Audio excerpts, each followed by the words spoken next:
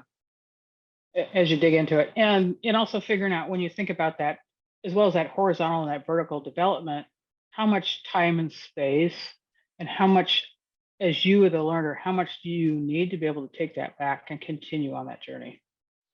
And that's why those are all built differently in different parts. So the book I was referring to is by the Arbinger Institute. It's called Leadership and Self-Deception. There it is right there. And it's available on Amazon, and it talks about in the box behaviors and how to get out of the box, stay out of the box, and how to, when you're in the box, you can put people in the box around you too.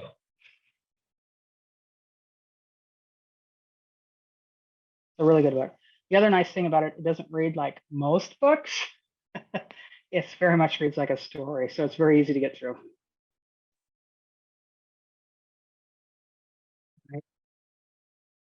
Anybody that's taken. Yeah. More questions? I remember in my first, when becoming a manager, doing the basic blue at IBM, the first book we got was all about self-deception. And it might be something similar. It was a story-based book, but it was really enlightening for a first day as a manager. Yeah, absolutely.